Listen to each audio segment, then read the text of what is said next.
Hello, everyone, and welcome on into the Betting Pros podcast. It is NFL Week 4, and we are getting ready for the weekend slate, which means it is time for us to break down some of our favorite games. Joining me to do just that, as always, none other than Matt F. the Oracle himself, Matt Freedman. And today, our very special guest, Colin Davey of BetScope, is going to be walking us through some fantastic tools that can help you guys when it comes to making your picks. Colin, thank you so much for joining us today. How are you doing?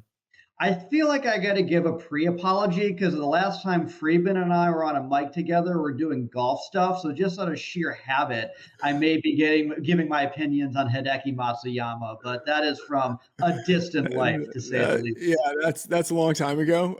What was the metric? It was adjusted. What's the metric? It was something like adjusted strokes. Adjusted strokes gained. Yeah, it was not strokes gained. Remember, I didn't like strokes gained back. Right, but it was adjusted. It was adjusted strokes something, but maybe it was adjusted stroke. Anyway, yeah, the Fantasy adjusted Labs strokes days, per round feels about right. Yes, the Fantasy Labs days. Those were good days, and I mean, you were a monster with the projections. And so, Tom, I don't know if you know this about Colin, and Colin, correct me where I'm wrong. He twice won the Sloan MIT Hackathon. Right. And he won on Jeopardy. Wow. I did know that about Jeopardy, as a matter of fact. Yeah. But the Sloan Hackathon thing, and you were the original winner of the hackathon, right? It was the first 2 years that they did the competition. I won both of them. Decided I have nothing left to prove. Hung my hat up. Call me when they do the Tournament of Champions. Yeah. I am out of the hackathon game for the time being. Yeah, it's a real dunk on everyone to win the second year and then just be like, you know what, I got to retire. It's not fair to all of the other mere mortals out there for me to do this 3 times in a row. Hey, your words, not mine. Yeah, exactly. I can very much relate to this with the town 3rd grade spelling bee back in my hometown. So I know exactly where you're coming from here. All right. Guys, we have a lot to get to today, but before we do that, real quick, I just want to announce the winner of the autographed Joe Mixon jersey that we have for you, courtesy of pristineauction.com, is none other than Matthew Dickett. Please get in touch with our customer support agents at info@bettingpros.com with your mailing address and proof of your subscription to the Betting Pros YouTube channel, and we will get that jersey shipped out to you post-haste. Maybe not for this weekend, but hey, if you're quick enough, maybe you have it for, next week, because the Dolphins and the Bengals play each other well before this podcast is actually going to air. But again, the winner is Matthew Dickett. Congratulations. And now, guys, let's get into it, focusing on some of these weekend games. Matt, we're going to start off. Basically, here the plan is we're going to talk about your lines, and then Colin is going to come through and completely berate you using his tools to find a better bet. That sound like a plan to you, Colin? That sounds like a plan to me. Well, The first game that you got up. Okay, Matt, you want a word in edgewise there? No, just it's already like old times. Yeah. A lot of blasts from the past for you on the last couple of episodes here, sure. But your line in this game, we're going Bears at Giants. You've got 3.5 here, and it looks like that is still indeed pretty much the number. The Bears have moved to 3 and even 2.5 in some spots. Do you still like them without the hook? Yeah, so when I wrote this up, it was 3.5. Consensus now, I'm looking at the Betting Pros odds page, seems to be around 3. I have this projected out at 1.5. So I still think that there's value landing on 3. Obviously would have liked to have been able to get it closer to kickoff at 3.5, but I still have value on this. And some of it is that I don't think the Bears are quite as bad as they've looked, and I do think the Giants are worse than they've looked. Specifically, like you look at some of the trends. I mean, Daniel Jones, 1-4 against the spread as a home favorite. Like that is not the spot in which you want to bet on him. As a road dog, love Daniel Jones. As a home favorite, he's absolutely horrible. And I think a lot of this game for me comes down to the Bears rush offense against the Giants rush defense. So David Montgomery, number 1 running back for the Bears. I honestly don't even care if he plays. There's a chance that he plays, but probably won't. even so, it doesn't matter because his backup, Khalil Herbert, has been fantastic playing in place of Montgomery. Had 20 carries, 157 yards, 2 touchdowns last week. Last year in 4 games as the fill-in, he had 344 yards rushing and a touchdown on 78 carries. And then quarterback Justin Fields is always a rushing threat, has 27 carries this year. The Bears are top 12 and like all the different key rushing efficiency metrics that you might look at, EPA, success rate.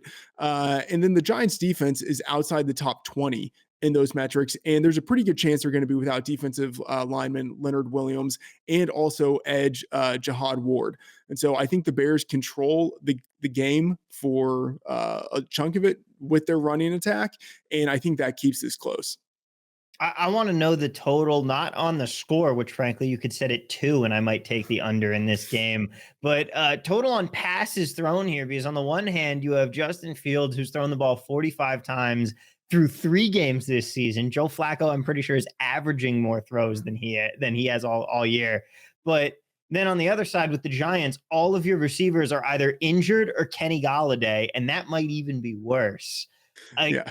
It's a battle of 2 completely stoppable run defenses. You talked about the Giants; they're 28th in DVOA. The Bears are 22nd. But Colin, what are you thinking here? Let's bring up BetScope and talk about what you're seeing in this game. Absolutely. So to give a little bit of context of what we're looking here, BetScope is basically a series of betting tools designed to help you match your beliefs on what you think will happen with the game with the most appropriate market that you should be getting your money down. So over here we have a combination odds screen where this is basically of all the different markets currently available. As we get closer to game time, we expect more props to be available around things like Bears and Giants running backs, or Giants wide receivers as they come in. But we can kind of take a look at all the different prices at all the different markets that we're looking at with a kind of easy click of the button. Now, one of the other things that we can do with this is basically try to discover all of the markets that match our betting thesis. And so, Freedman, what I'd like to go back to you is like, let's explore your, I guess, quote unquote, investment thesis, for lack of a better term, and all the things you just described. I heard a lot of potentially legitimate reasons like why you might like the Bears here. And Bears +2, +2.5, depending on where we're getting they're even still at +3 at some places, is a perfectly great way to get your money down. But everything you describe is, and I'll ask you a little bit of a devil's advocate question.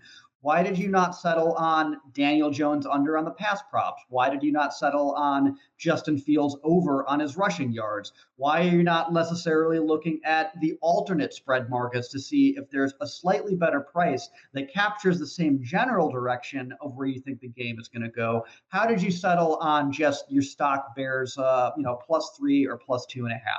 Yes, this is a very loaded question, as you might gather. Yeah. So it is a good question. I would say closer to kickoff, I think it makes sense to expound on your thesis, your investment thesis, and look to get action in the alternative markets earlier in the week, which is when I tend to do a lot of my research and establish some of my positions. Really, the best way to do that, or sometimes the only way to do that, is by attacking the spread market before those lines kind of get bet into place. And so that is the reason why I would go with the traditional spread. But obviously, as props come out, as more alternative lines are released, it creates more opportunities in the market, and it would make sense to try to exploit those. It absolutely does. And I think we're all in a consensus that this is the way that lines get hammered into shape. You start with the first available spreads and totals. If you feel like your edge is bigger there, it is basically the only market that you can get down in. As you get closer to kickoff and these new markets spring up, it absolutely behooves you to go through every single one, examine all the prices, and figure out which of the markets most closely match your investment thesis.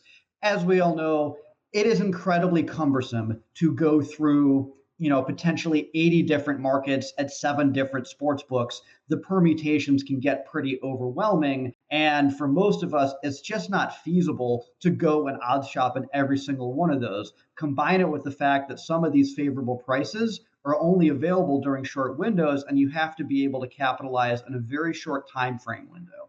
And so what we've developed at BetScope is a way to basically scan the entire market and surface those most favorable bets at a click of a button. And all we need for that input process is a single belief. So let's go back to your original thesis. You basically have this projected at fair price is Giants minus 1.5 is the fair line in your view, correct? Yeah. So what we can do is we can go over to the spread box here, and instead of the consensus is around something just over -2. As a side note, the spread consensus is slightly different than the average scoring differential. There's a lot of complicated distribution math that is an explainer for why you might see a slightly different number in the average spread, your scoring differential versus the spread numbers that are up there. But that is a subject for another day. But let's approximate it and say, on average, you think the Giants are going to win by 1.5 instead of the 2.5 they're projected. What we can do is we can update that spread number and run it through our correlations engine and bet calculator. And what that will do is say, in a world in which you're correct, and that is the true line, there are a lot of other bets that also need to be adjusted, because in a world where that is true, we will need to adjust all of our other numbers accordingly. So I look here, and there don't seem to be any particularly special markets that show any kind of huge price discrepancies. I think there's if we don't see any particular juicy opportunities, we can kind of stick to our standard stock, Bears +2, +2.5, +3. But normally, the way that we want to get down on this is identifying markets with significant enough price discrepancies that are correlated to the markets that were to their original kind of investment thesis. As of game time, or as of Thursday right now, I don't see any particular markets that are especially worth attacking beyond. Be sure to check closer to kickoff, as these markets have a little bit more fluctuations. So Yeah. as of now, I like your original bet. Yeah, I would say one thing to keep in mind is that because of the running back uncertainty with Montgomery, we don't have a prop for him or Khalil Herbert in the market yet. And I think the running backs would probably be the likeliest exploitable opportunities given the thesis. Because like Justin Fields, he already has a really low passing prop. The same with Daniel Jones. So moving from 2.1 as the general consensus line down to 1.5, I don't think it would impact their lines all that much. The guys who would probably impact the most don't have odds yet in the prop market.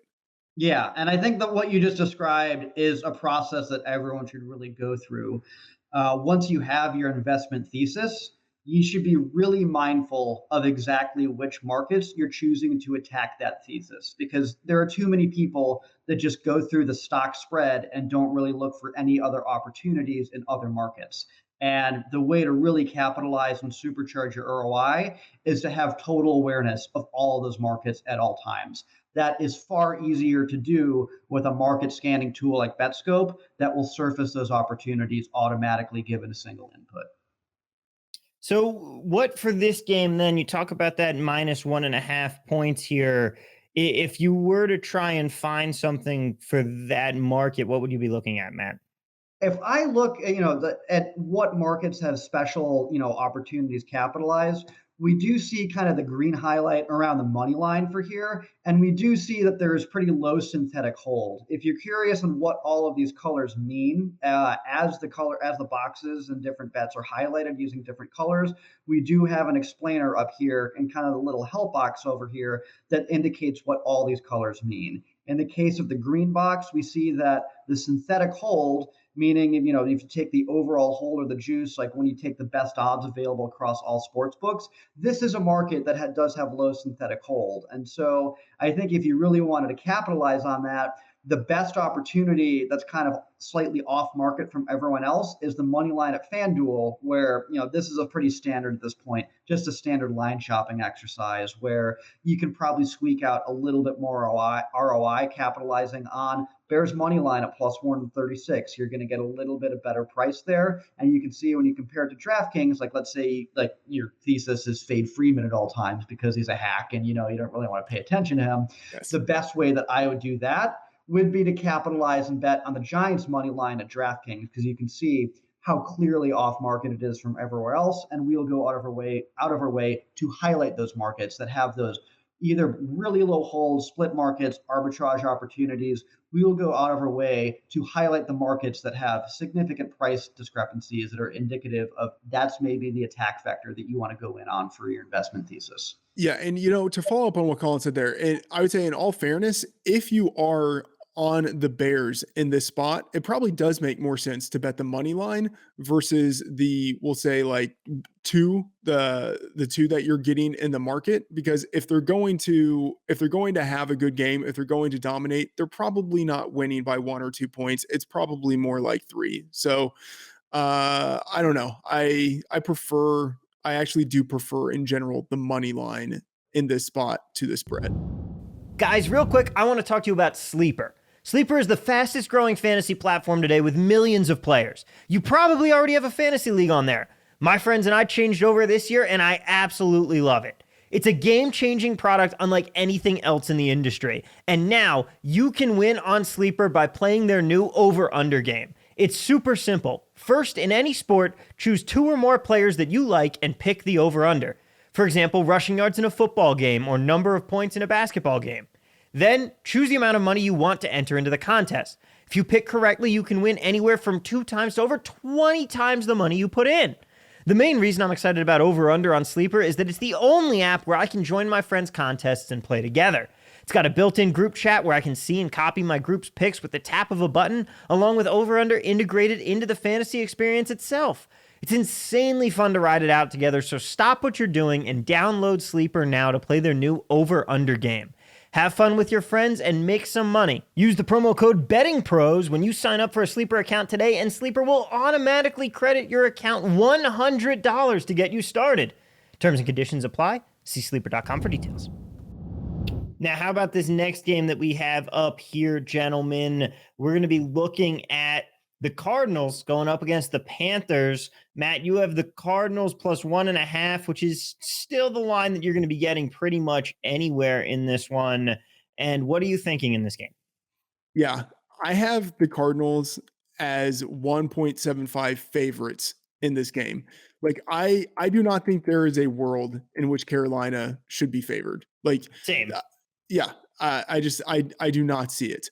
I'm looking at these teams, looking at what they've done, and given the priors that I had entering the season, I don't think we've seen enough out of Carolina to move the number in this direction. And Cliff Kingsbury, trash. His scheme is so bad. He doesn't have a scheme. It's just, Kyler, please go bail me out. But that said, he's actually been I wouldn't say he's even been a good coach, but he's been a beneficiary of incorrect lines when he's been in certain spots. On the road, he's 18-6-2 against the spread. As an underdog, he's 19-9-2 against the spread. And as a road dog, he is an outrageous 14-3-2 against the spread. On the money line as a road dog, 12-7. And then you look at Matt Rule, who is the exact opposite of that. At home, he's 5-13 against the spread. As a favorite, he is 3-10 against the spread. And as a home favorite against the spread and on the money line, he is 1-7. Absolutely horrible. So you have like these two coaches lining up perfectly in the exact spots where you should be betting on one and betting against the other. And look, you have Kyler Murray versus Baker Mayfield, and Baker Mayfield is somehow a favorite. I feel like that pretty much says it all.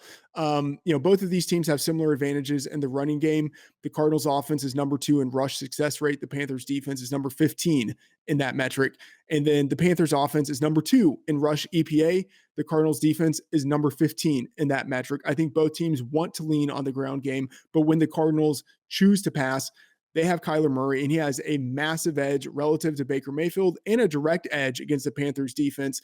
and the secondary. Just kind of looking at our Fantasy Pros unit power rankings, we have Kyler Murray as the number 9 quarterback in the league. The defense for the Panthers is number 19. And as bad as we might think the Cardinals offensive line is, it's no worse than the Panthers defensive line. Like, we have the Cardinals with the number 24 offensive line, the Panthers with the number 24 defensive line. So I think, per usual, Murray is the difference in this game. And in the offseason market, this number was Cardinals -2. And now it is Cardinals +1.5, +2 at some spots. I can't imagine that we have seen enough in 3 games to move this number that much. So I will be taking Cardinals as dogs on the road. Very, very lustily, I will take them in this spot. Well, the best way that you can do that right now, the best odds you're getting, you've got BetMGM at +2 on the Cardinals, still hanging that number right now.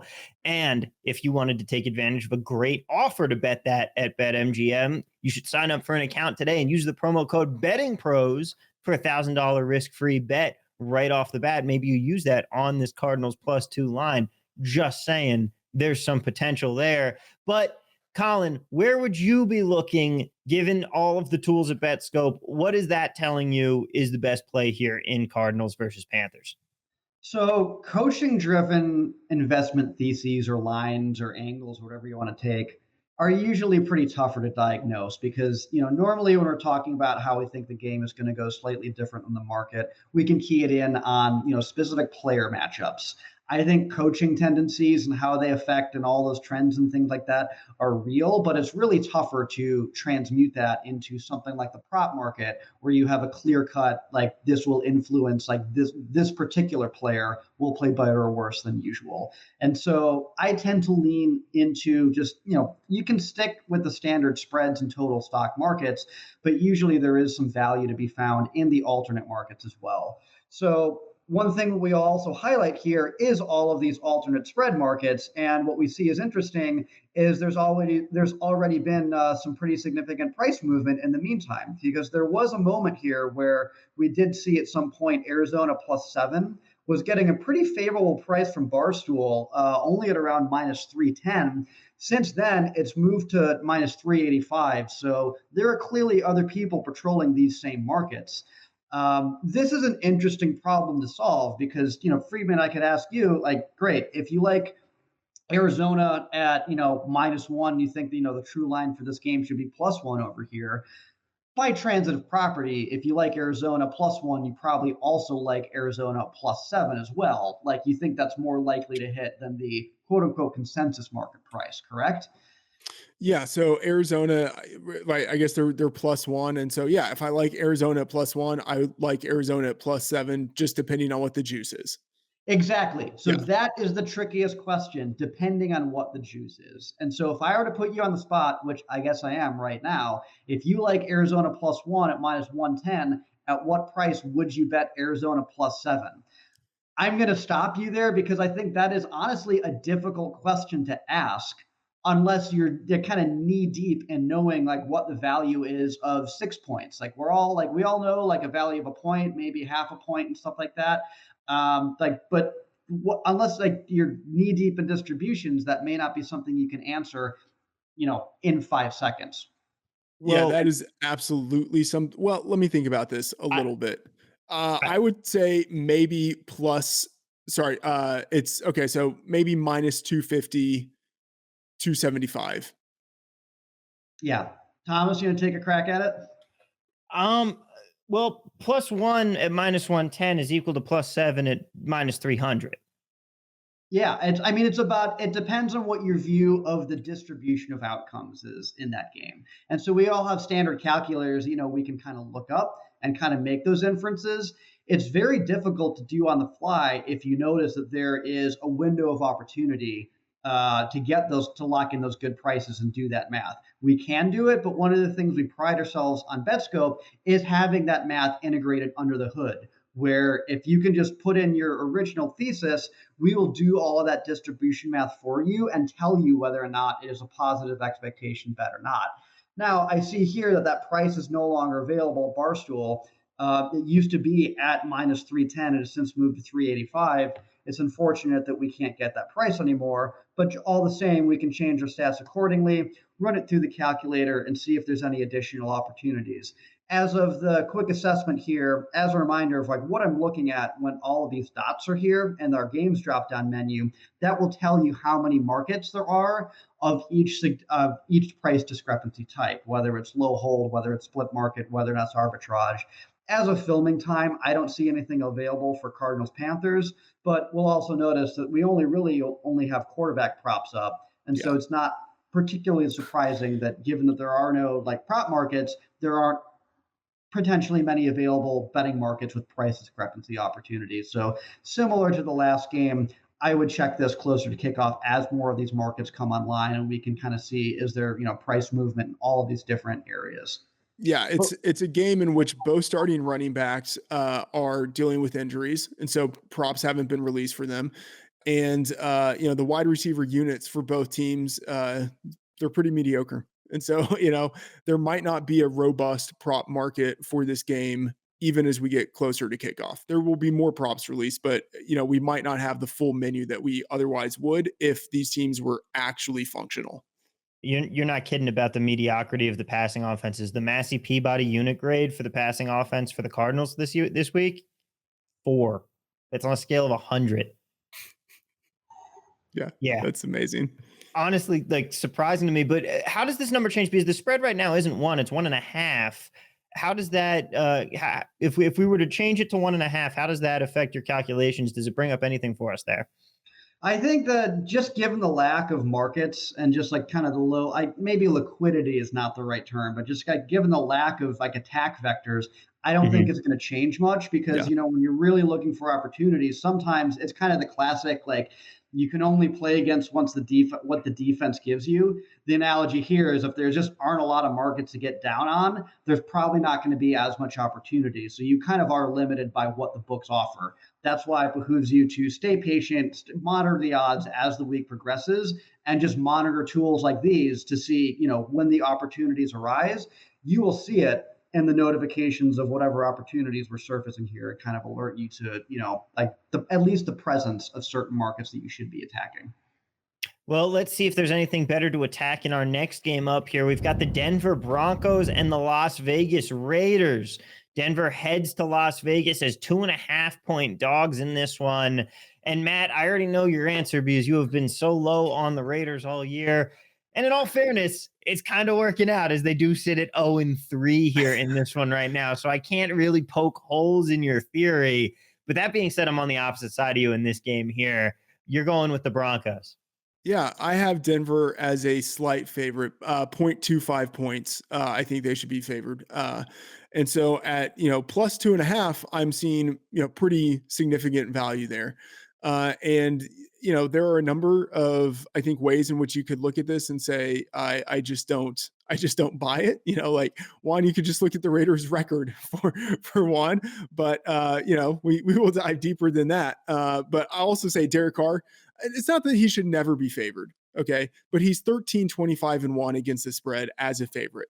Like that clearly has not been a historical spot for betting on him. And Russell Wilson, 27-13-2 against the spread as an underdog for his career. So we are getting both of these guys in kind of their sweet spot. And divisional road underdogs have been especially good in the first month of the season historically. 130-95-8 against the spread. Good for a 12.6 return on investment for the divisional road underdogs. And I think this game really comes down to Russell Wilson against the Raiders' pass defense. The Raiders have no offensive edge in this game, but the Broncos have a big one in that they have Russell Wilson. And it's not as if he's been great this year, but the Raiders have been very subpar in pass defense. They rank bottom 6 in both dropback EPA and success rate. And that strong edge duo of Max Crosby and Chandler Jones has managed just 2 sacks. Even, let me rephrase that. Even with them, it's not that those two guys have 2 sacks. The entire defense has just 2 sacks on the year. And so they let, quarterback Justin Herbert walk all over them in week 1. They let Kyler Murray come back from a 20-0 halftime deficit in week 2. They let Ryan Tannehill save his job and maybe the Titan season in week 3. And they're injured. they've already lost number 2 cornerback Anthony Averett. They might be without number 3 cornerback Nate Hobbs. And even number 1 cornerback, Rock Ya-Sin, he was on the injury report with a knee injury. I bet he plays, but still, like they're nowhere close to full health at cornerback. Safety Trevon Moehrig has been out the past 2 weeks with a hip injury, and their main off-ball coverage linebacker, Denzel Perryman, he's been out the past 2 weeks with an ankle injury. No guarantee that those guys come back this week. One of them might, maybe both of them will, but they probably won't be 100% healthy. And so it's just a Raiders defense that is very exploitable. And I think we see Russell Wilson have his Broncos breakout against that very weak unit. This line was a pick 'em in the offseason. And maybe the Broncos aren't as good as the market anticipated they would be months ago, but that's definitely true for the Raiders too. So I still think the Broncos should be the slightest of favorites in this game. And so at 2.5, I really like the value that I'm seeing in the market. My problem is just, who have you played? And for me with Denver, you've played 3 teams that I do not think highly of at all. You got Seattle, and you could only score 16 points against them. Yeah, there were the 2 goal line fumbles, and that game should have gone differently. Like, this team should be 3-0, but even then, you got Houston after that. You can only put 16 points up against that defense. And then you got the 49ers. Okay, the defense is good, but team overall, you got Jimmy G at quarterback, and it's an 11-10 game that sets football back about 70 years in my mind. The Raiders hung tough in there with the Chargers in week 1. And then in week 2, you have the collapse against Arizona. And then in week 3, you have another tough game against Tennessee. Honestly, even at 0-3, I think this team has put up better performances so far than we've seen out of Denver. And I also think it's that division rivalry aspect to it. Like, it's not something that you normally want to bet on, but the Raiders always get up for the Denver game. And I don't see them falling to 0-4 in this spot against Broncos country, let's ride, and his psychopathic sandwich commercials. I will say I did look in Bet Labs to see if there were any trends on teams that were 0-3. And there are trends that normally those teams actually do very well against the spread. However, the teams that are home favorites don't. They're just break even. So I don't really think I'm not going to put too much in the 0-3 thing. For me, it's also, I think that Darren Waller and Devontae Adams are just better than any weapons that they've had to deal with so far. Deebo Samuel nullified by the whole fact that Jimmy G's your quarterback. But Colin, what are you looking at in this game? I'm looking at the lack of prop markets for the Raiders yet again. I feel like a broken record. I mean, that being said, like it's always like relevant to, keep in mind when markets open. But in terms of the markets that BetScope has identified for things you might want to attack and the alternate spreads, Raiders -3.5 has a little bit of price discrepancies here on both sides. By extension, if you like, Denver +2, you'll also like Denver +3.5.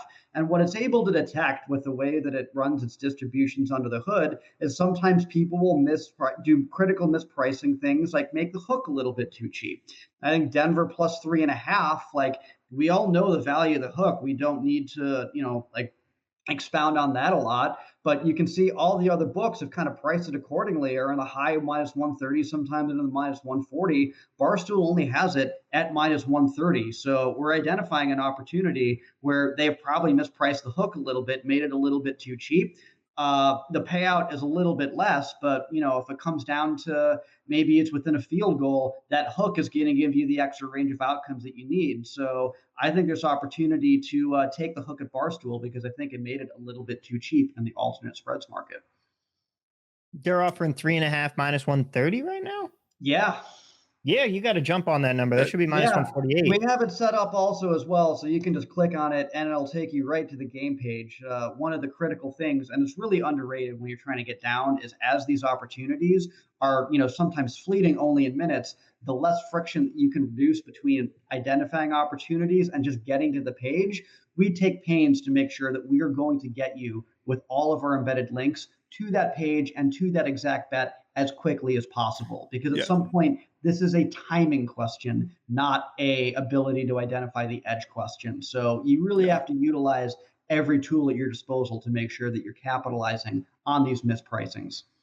Man, that is a great bet. Because normally I think it doesn't make a lot of sense because this is just sort of like an extended version of like buying points, and I think normally it doesn't make a lot of sense to buy points, but if you're, looking at the total market and seeing the one area where there has been some mispricing, yeah, to be able to get the hook to go from 2.5 to 3.5, to go all the way through the key number to get to 3.5, and to have only minus 130, right? To pay 20 cents there through the key number for that entire point. That is, I think, very good value. Absolutely. And this is where tools like BetScope really shine. It's automatically figuring that out under the hood and surfacing it for you. You can imagine how painstaking and laborious it would be to evaluate all those key numbers on the fly, refresh every minute, and kind of do that math yourself. This should be the domain of a tool to identify places where they've mispriced the hook and just direct you towards it as soon as possible. Now, the next game that you've got up here, Matt, you are looking at the Buccaneers versus the Chiefs. The Bucs getting 2 points. That's what you're looking at here. You're looking at +2. I think this number has changed a little bit. This has moved. It's now Buccaneers favored by 1. Yeah. Yeah. Do you still like it? No, I mean, if anything, so let me see here. If anything, I now like Kansas City a little bit, but we're all in that realm of like pick 'em. I originally had this when I was projecting it as a pick 'em, and my first bet on this was Tampa Bay +3 when the early line was released, and that has moved down, obviously. Now I have Kansas City favored by 0.5. And so I'm showing like 1.5 points of value, but given where we are in the market, I'm probably honestly not betting this at this point because like we are within the realm of it's past my limits. But you talked about now maybe you like Kansas City a little bit. For me, I'm still worried about this injury front for the Bucs right now. They've still got a lot of guys banged up that are supposed to be coming back for this game. But do you think that Brady's going to have his full complement of weapons? Not the full complement, but Mike Evans is returning. It looks like Julio Jones is going to play. Russell Gage has been playing through his hamstring injury. So I don't think we should expect him not to play. Chris Godwin, who knows? Left tackle Donovan Smith, we really don't know, but he is starting to get some of his players back. So I think that in part is why the line has moved. Also, like I will say, I don't know about the venue situation for Tampa Bay. I don't know if the market was expecting. I will just say it's weird to me that the line has moved in this direction with the knowledge that the Buccaneers might not be playing this game at home. Unless there actually has been clarification that they will be playing in Tampa Bay. As far as I know, I can look it up again, but I definitely saw a notification that they're going to play this game in Tampa Bay. Okay, so I think that explains then at least a part of this line move. But yeah, like I now at Tampa Bay -1, I do see some value on Kansas City. Again, I don't think that's anything I would be betting at this point, but maybe Colin with BetScope is able to find bets that have even more value on Kansas City, and that would be a way to navigate the market. Indeed, so, Colin. I'm actually going to flip it on you. So I know you're asking about the spreads the whole time, but one of the ways that I also use BetScope is actually not to start with my investment thesis first, but to identify the markets with the biggest discrepancies and see if there's a reason to essentially not bet them. So I know we've been talking about the size the whole time, but let me flip it on you and just say, do you either of you have opinions on the totals either way? I ask because we scroll through in these alternate totals market and we can see two books here, PointsBet and FanDuel, that are on the verge of a straight up arbitrage situation where you could bet both sides of these things if you're just feeling like fun and basically guarantee a 0% return. Usually when that's the case, then if we have even the slightest inclination of directionally, do we think the total is going to go over or under, we can capitalize on one of these. And looking at it, these are so far apart on like either side of it. I'm indifferent on which side we have. But even if we have a slightest bit of intuition on the totals, this is a market that we should be targeting because the synthetic hold is essentially zero. And so once you're betting into a zero hold market, you're essentially free rolling it over the long term. So either of you have any opinions on the totals? I do. I have a position on under 47. The line is now 45 and a half, but I have it projected at 43.7. So I still think that there's pretty decent value to the under. And I mean, the thesis is these teams are going to run. The Buccaneers, they have been a run heavy team. And then when they have been trying to throw, they haven't been doing it all that efficiently. And then on the other side, you have Kansas City, which is running more than they have previously. They don't have the explosive pass offense that they used to have, and they're going against the secondary that is probably the best in the league, if not the best, certainly top three. So this feels like a smash spot for the under. Absolutely. I mean, that's a perfectly good investment thesis right there. As you can see, what we did with BetScope is we can punch in your projected total of 43.7, run it, see how that affects all the other props and all the other markets, and updates the numbers accordingly. And we have our spit out recommended bet here. If you like under 43.7, and by extension, you like the under on 46 and a half.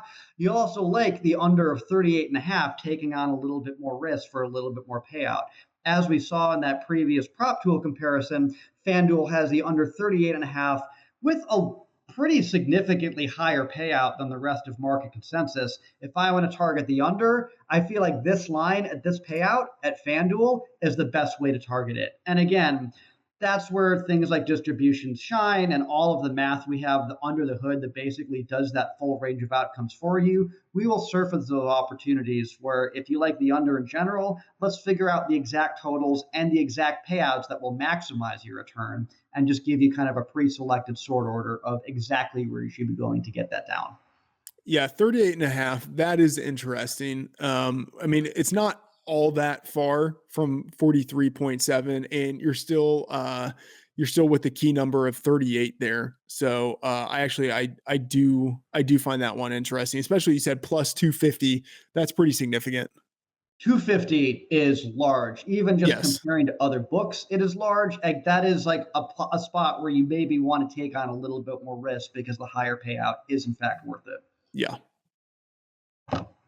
Now, how about one more game here for you, Matt? We've got the 49ers and the Rams on Monday Night Football because for some reason our primetime matches continue to be the NFL wanting us to suffer. We got the 49ers last week. We get them again this week. The Rams are getting 2.5 points in Santa Clara here. I don't care about the historical trend of the 49ers having the Rams number. I'm all aboard the Los Angeles train in this one with the 2.5. Where are you going? Yeah, so looking now, I did bet this first at 2.5. I believe it's now 1.5 across the market, and that I would still bet it at 1.5, but that is the limit. I have it projected for a pick'em, so I think 1.5 is probably right there at the limit. You look at some of the historical trends you had mentioned. Yeah, there is the historical trend of Kyle Shanahan just absolutely owning Sean McVay, 8-3 against the spread. It includes the postseason. But McVay has been good in primetime, 15-10-1 against the spread in primetime, good on the road, 24-18 on the road as a road dog, 8-3 against the spread, and 18-12-1 against the spread in division. And then Kyle Shanahan, Tom, you know exactly what I'm going to say. Shanahan as a home favorite is absolutely someone to bet against. At home, he's 15-22-1 against the spread. As a favorite, 17-26-1 against the spread. And as a home favorite, 7-15-1 against the spread. On the money line, 11-12 as a home favorite, which is good for a 50% return on investment per Bet Labs. And for me, this game comes down in the X's and O's. It comes down to the Rams defensive line against the 49ers offensive line. That offensive line is in a really bad spot. Left tackle Trent Williams is almost certainly out for the game with an ankle injury. Center Daniel Brunskill is yet to play this year with a hamstring injury. He didn't even practice last week. So I don't think he's close to suiting up. So with the 49ers missing their two most important offensive linemen, I think that puts them in a really bad spot against defensive tackle Aaron Donald, who I think could just destroy. And the 49ers offense is built around their running game, right? They're number 3 in the league with a 53.4% rush rate. But the Rams defense is number 1 in rush EPA. Like, I don't think the 49ers are going to be able to run the way that they want to run against the Rams front. And they could struggle in pass protection too, without their two top offensive linemen. So given how good he is as a blocker, we might see tight end George Kittle stay in a little bit more to pass protect, which, like, in theory, that's good. But in reality, that means one of your best receivers isn't out there running routes. And that's a bad thing overall. So I think the Rams have a significant edge over the 49ers in the trench matchup. We have them as the number 2 defensive line. The offensive line for the 49ers ranked number 18. So if the 49ers can't run, and if they struggle to pass protect for quarterback Jimmy Garoppolo, they have basically nothing going for them on offense. And we saw what that looked like last week, right? When they scored just 10 points against the Broncos on Sunday Night Football. This line was Rams 0.5 in the offseason. And I still think that if they shouldn't be favored, at worst, this should be a pick 'em. I don't think we've seen enough in the past 3 weeks to justify the move from 0.5 to plus 2.5. I'm fully with you on this one. I am all aboard the Rams train, as I said. But Colin, I know there aren't too many props out for this one just yet, but is there any way that you're looking at to attack this game? I mean, that's why I always run it through the simulation engine first and then see if there's any opportunities. I'm guessing it won't find, like, I mean, given where the line is at now, it probably won't identify any slam dunk markets to attack. As stated previously, that's just because there aren't many markets available in general. And so this is going to be one where, as we get closer to Sunday night, as more markets come online, I'm going to be checking that far more often to see if there's any kind of misalignment in any of the prices where I can get down on exactly everything that you've just described. One of the other, virtues that is like worthwhile is sometimes it is worth it to be a little bit more patient. And if you have a thesis, you don't need to bet it immediately. It often behooves you to wait until more markets open up and you can identify those mispricings. So don't feel like you have to be compelled to bet it immediately. You can benefit from a little bit of patience and wait for some of these additional markets to come online, kind of like a snake in the grass waiting to strike. I'm going to not push back to what Colin just said, but like add to it, like supplement it to where I think there can be sort of the tiered approach where the markets that, like, the best time to bet a market, generally speaking, is when it first comes open. Like, that is when it will be the softest.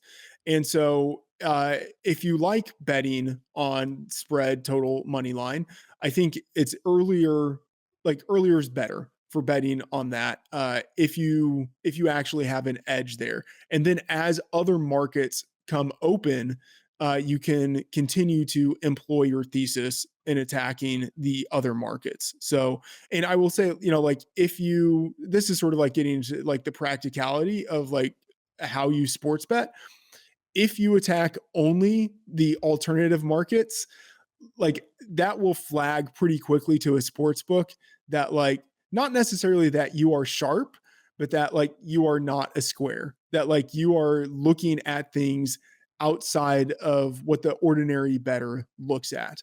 And so, like, you will need to have some spreads and totals and money lines in there. It can't be all props and all alternate lines, or they might limit you or just shut you down entirely. So I think it's probably like the tiered approach of betting throughout the week as the value presents itself in various markets.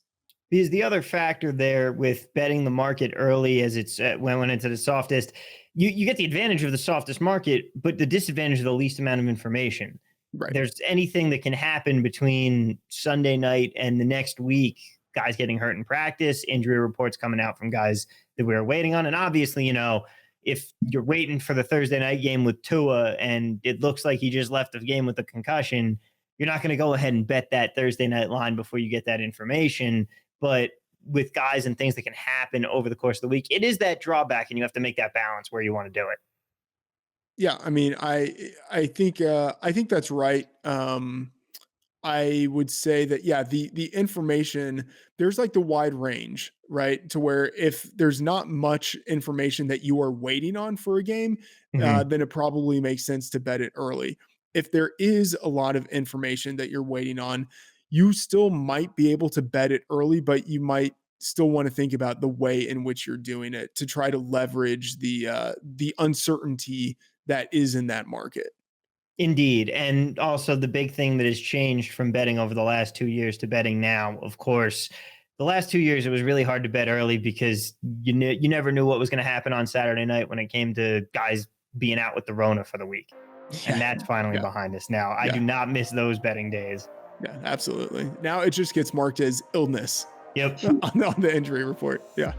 All right, but that is going to do it for us here, guys. Colin, thank you so much for coming on today. One more time for everybody, where can they find you and the great work that you're doing around the internet?